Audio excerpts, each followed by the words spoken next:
Hello, everybody. Pierre contacted me and asked me to do a short synopsis of how I got into coin collecting. And when I really thought about it, I thought to myself, sure, that a short synopsis would probably do injustice, but let me see what I can do. So I just want to share with you my screen quickly and a short presentation that I've done. And basically, this is my numismatic journey, a lifelong passion of mine. And it's a personal reflection on 34 years of coin collecting. So I'm Anthony Govender. Most of you know me in the coin industry. And here's getting a little bit to know me a bit better.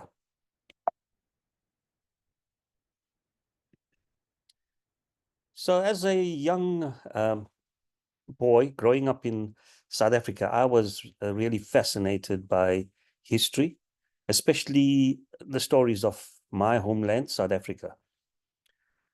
And little did I know that when a handful of coins that was given to me, it would spark a lifelong passion for numismatics. And that chance encounter ignited a fire that would burn for decades to come.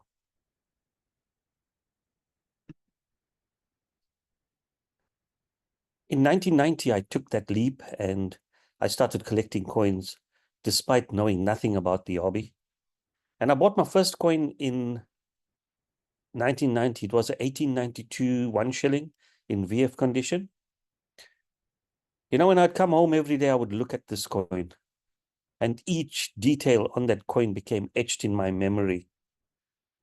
The coin I'm talking about is my favorite coin. I purchased that in 1990 for 10 Rand. It's the coin at the bottom. I don't think I'll ever sell that coin. And I used to regularly visit a coin shop in Durban. And I knew the owner very well, and he encouraged me and he said to me, why don't you join the local coin club? And I joined the Natal Numismatic Society. And that is where my numismatic journey truly began. My love for ZAR coins was born with that one 1892 shilling.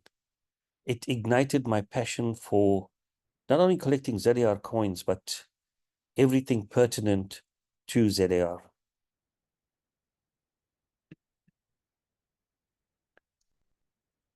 Tokens, however, held a very special place in my heart. Each one told a story, who issued it, why it was issued. And I used to revel at researching the people who issued these tokens and the history of these tokens and the stores they were used and why they were used. Tokens just gave me so much of pleasure to know that there is much more than just holding a piece of metal in your hand. Every token had a story to tell.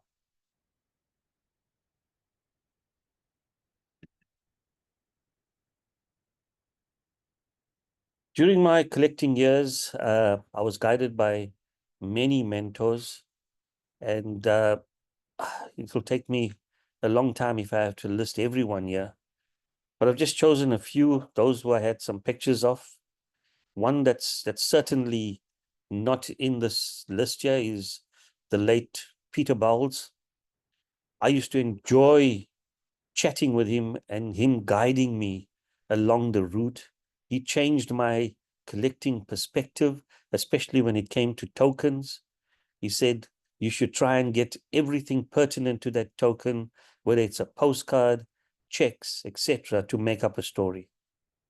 And I learned to study the hobby deeply, not just collect coins, but to study it.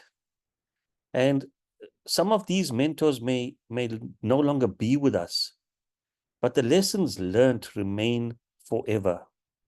And some of the pictures you see here is some of the greats that I've been associated with and privileged to be associated with these gentlemen. Nigel McLean, his knowledge is just as equal as Peter Bowles.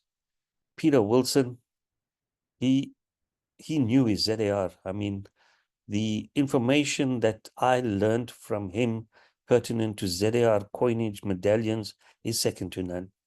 He knew South African coins end to end as well. Billy Hills probably assembled equally the finest collection of coins in the country. His numismatic knowledge is superior to most of us. And then what can we say about Brian Hearn? Without his catalogs, we would be, South Africa would be that much poorer. The late Mrs. Natalie Jaffe, she was a very close friend of mine, not just in terms of the numismatic industry, but we shared a lot of personal issues together as well. And we became very, very great friends. And what can one say about the great Professor Francois Milan? He's an academic. He strives to promote South African numismatics. The amount of knowledge I've gained from his experience is great. All of these individuals said to me, buy one good grade coin rather than 10 scrap or poor grade coins. It's a lesson I always stand by, to buy the best grade that's out there. And it goes a long way.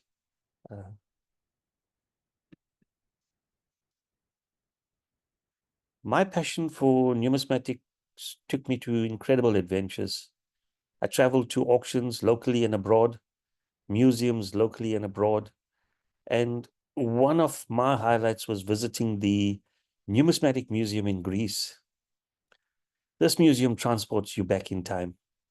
And it is fascinating, the array of Greek, Roman, ancient coins that they have. It is definitely a bucket list item for any coin collector.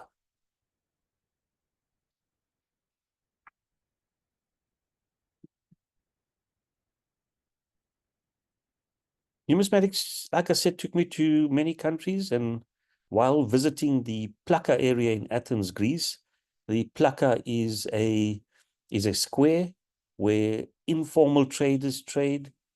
And while walking, I stumbled upon a coin shop and a coin dealer trading in the square. And that's his shop, the lower left-hand picture, his little store. And I walked in and I queried if he had any South African coins, and I started opening one of his dusty drawers, and I saw two South African half crowns, a 1928 and a 1929. A deal was clinched and the purchase made. Now, when I took these coins, I knew they were excellent, rare, good grade coins. And after a bit of conservation on these coins, I then sent it to NGC for grading. And lo and behold, they both graded very good MS. Up to this day, I still ask myself, how did these rarities end up in a market, in a square, in Greece?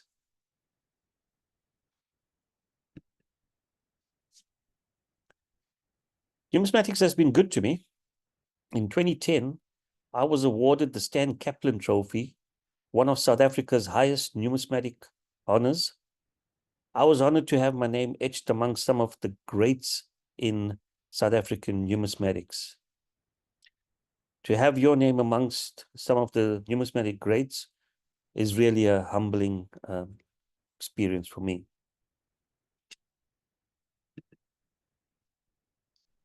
In 2017, I received a Lifetime Achievement Award from organized South African numismatic organizations, a recognition shared by only 5 other people, a brass plaque signed by each entity, including the South African Mint. I was humbled by this gesture and the silver medallions received takes a prized place in my numismatic medallion collection.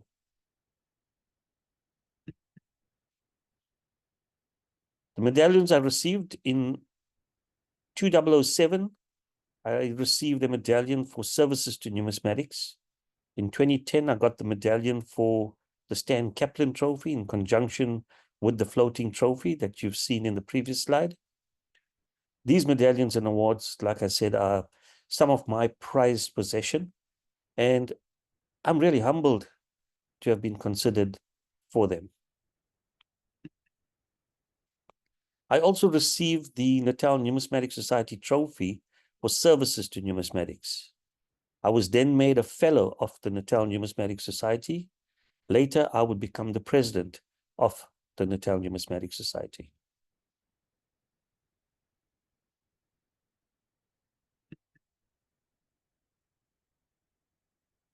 As my passion grew, so did my collecting. I began collecting coins, tokens, medals, memorabilia, ephemera, medallions, banknotes, and much more. For me, it was more than just a hobby. It was a way to connect with history and with people. I soon became a hoarder. I also have a huge passion for Boer War POW coins. I am intrigued by the workmanship, beauty, and uniqueness of each piece. I also have a huge passion for major era coins. I remember at one coin show in Durban many years ago, I was told by the South African Mint that it is illegal to have these coins in one's possession. It did not bother me. I still collect them up to this day. Love them.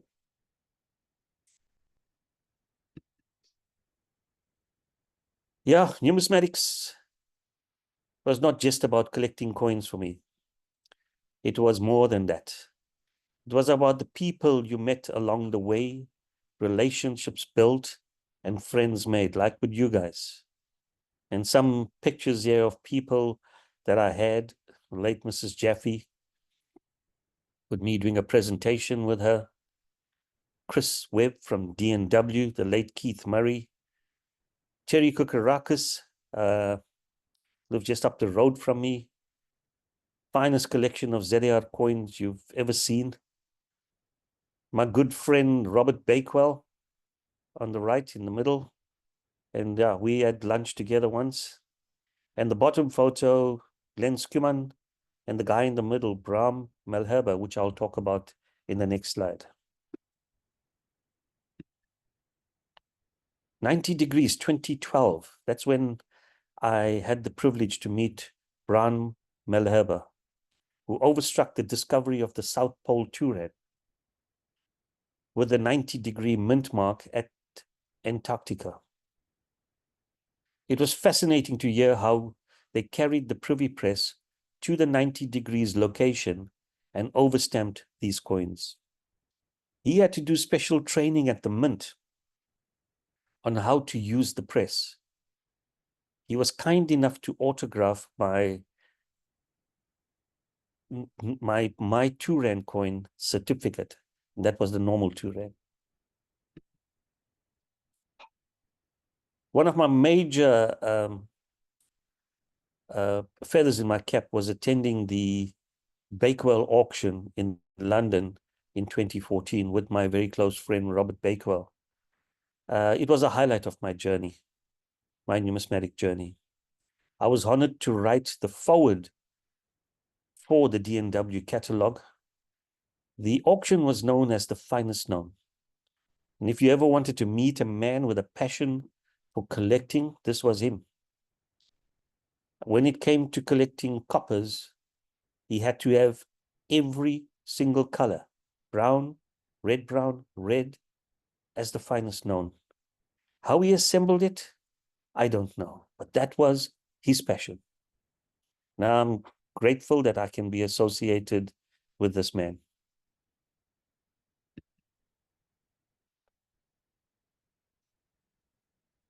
Now, as I reflect on my 34-year journey, I realize that numismatics has given me more than I could ever give it. I created a YouTube channel called South African Coin Talk, and this allowed me to do some structured talks and record them and share these fascinating stories with a wider audience. I have a website called southafricancoins.net.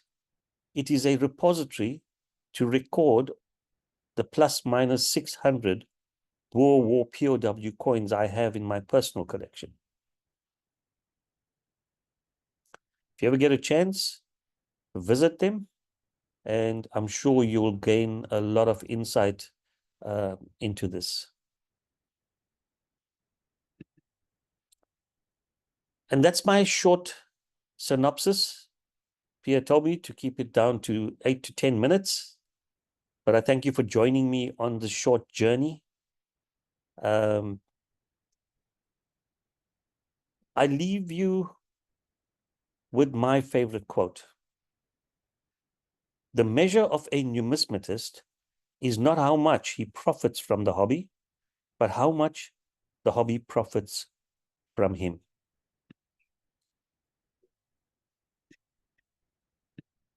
I trust that you enjoyed my short synopsis. It says motivated me now to do the Anthony Govender biography. Thank you, Pierre. And guys, do take care and enjoy the rest of your meeting.